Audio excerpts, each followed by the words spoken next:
ஜான்விச் செய்கிறதுக்கு தேவையான பொருட்கள். செய்யும் முறை: அடுப்பத்தை வச்சு தோசைக்கல்லை வச்சுக்கணும். நெய்யை தடவிட்டு மறுபடி வண்ணம் வைக்கணும். 4 பன்னு போடணும். அதுக்கப்புறம் உங்களுக்கு எத்தனை பண்ணு போட்டுக்கணும்? 4 பன்னு வச்சுட்டு மேலே நெய் தடவணும். தடவிட்டு அப்புறம் அது கொஞ்சம் ஹீட் ஆகணும். ரொம்ப கருக விடாமல் திருப்பி விடணும். நெய் நல்லா தடவிட்டு அப்போ தான் நல்லா டேஸ்ட்டாக இருக்கும். அப்புறம் அதை திருப்பி விடணும். பாருங்கள் எப்படி தடவிருக்கேன்னு பாருங்கள். அதை அப்படியே லைட்டாக ஹீட் பண்ணிவிட்டு ரொம்ப நேரம் விடக்கூடாது. இப்போ திருப்பிக்கணும். ஒவ்வொரு பண்ணால் அப்படியே திருப்பி விடணும். திருப்பி அப்படியே விட்டுட்டு ஒவ்வொன்றா அடுத்து பண்ணு திருப்பணும். அதுக்கு பண்ணு அப்படியே 4ஐயும் திருப்பி போட்டு நல்லா டோஸ்ட் பண்ணிக்கோங்க. திருப்பி போட்டு கொஞ்ச நேரம் டோஸ்ட் பண்ணணும். கருக விடாமல் சிம்மில் வச்சு பண்ணணும். நீங்கள் ஃபுல்லாக வச்சிங்கன்னா எல்லாம் கருகிரும். சிம்மில் வச்சு பொறுமையாக பண்ணிங்கன்னா தான் நல்லா டேஸ்ட்டாக இருக்கும். மேலேயும் கொஞ்சம் மறுபடியும் தடவிக்கோங்க. நெய் தடவுன வரைக்கும் டேஸ்ட்டாக இருக்கும். நல்லா மொறுமொறுன்னு நல்லாயிருக்கும். அதுக்கப்புறம் அதை எடுத்துட்டு மறுபடியும் வரிசையாக அடுக்கி வைங்க. ஒவ்வொன்றா எடுத்து அடுக்கி வச்சிடணும். அடுக்கி வச்சுட்டு முதல்ல 4 போட்டேன். வெங்காயம் 2, தக்காளி 2, சீஸ் அதுக்கு வைக்க தேவையான பாக்கெட்டு 2 எல்லாம் எடுத்துட்டு சீஸையும் எடுத்துக்கிறோம். அப்புறம் நெய் இதெல்லாம் அதுக்கு பன்னுக்கு தேவையானது. குடமிளகாயும் தேவைப்படும். அப்போது இந்த 8 பன்னு டோஸ்ட் பண்ணி வச்சுருக்கோமா, டோஸ்ட் பண்ணிவிட்டு வெங்காயத்தை கட் பண்ணணும். ரவுண்டாக மெலிசாக கட் பண்ணணும். கட் பண்ணுறேன் பாரு. மெலிசாக கட் பண்ணிக்கணும். ஒரு வெங்காயத்தை இப்படி நல்லா மெலிசாக கட் பண்ணி எடுத்துக்கணும். அடுத்து தக்காளி அந்த விதை உள்ள நடுவில் இருக்கிறதை எப்பயுமே எடுத்துருங்க. குழம்புக்கு செய்யலைனாலும் எடுத்துடணும். எப்பயுமே எடுத்துடணும். நடுப்பகுதி அது சாப்பிடக்கூடாது. அதை எடுத்துகிட்டு அப்புறம் ரவுண்டாக அப்படி கட் பண்ணணும். வாக்கில் வச்சு கட் பண்ணணும்.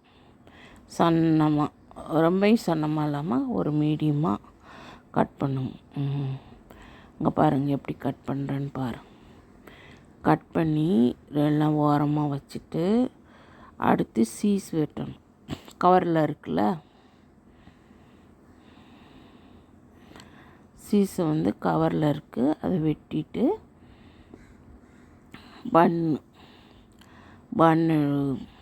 பன்னு மேலே வைக்கணும். இப்போ முதல்ல இதை கட் பண்ணிவிட்டு வைக்கலாம்.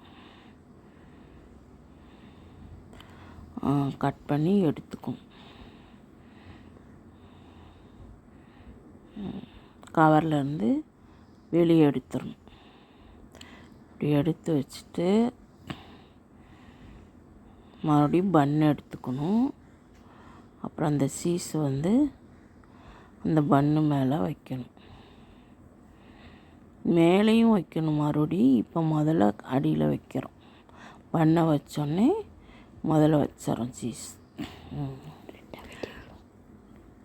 அப்புறமேலு சீஸ் வச்சவருக்கு வெங்காயம் வைக்கணும். அப்புறம் தக்காளி,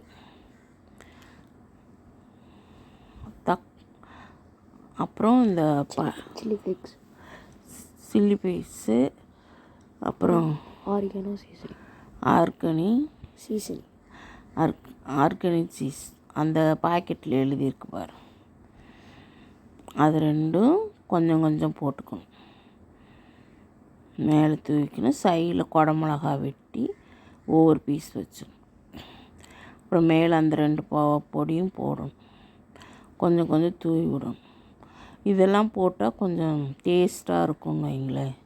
வெறும் பண்ணை சாப்பிட்றதுக்கு 2 பொடியும் கொஞ்சம் கொஞ்சம் போட்டிங்கன்னா நல்லா டேஸ்ட்டாக இருக்கும்.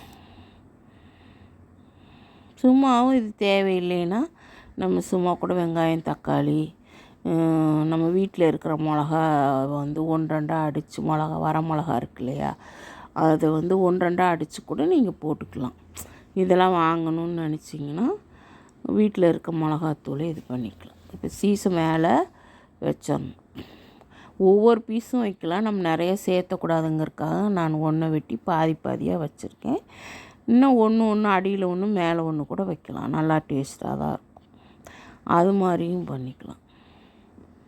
இப்போ 2 பன் நமக்கு ரெடி ஆயிடுச்சு. மேலே கொஞ்சம் வந்து தூவும்,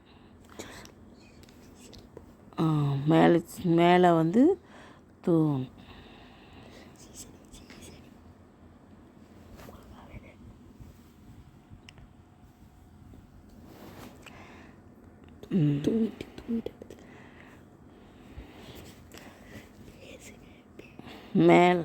மேலே தூவிட்டு சீஸ் இந்த எண்ணெய் வச்சின்னு காமிச்சிருக்கேன் பாருங்க வரிசையாக. அப்புறம் அதை கட் பண்ணி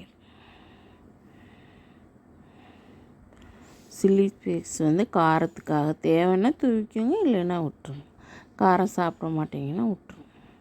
அதை கட் பண்ணி இப்போ 8 பன்னு வச்சிட்டோம். கீழேனாலும் மேலே வச்சு மேலே லைக் பண்ணுங்கள், ஷேர் பண்ணுங்கள், சப்ஸ்கிரைப் பொடி போட்டு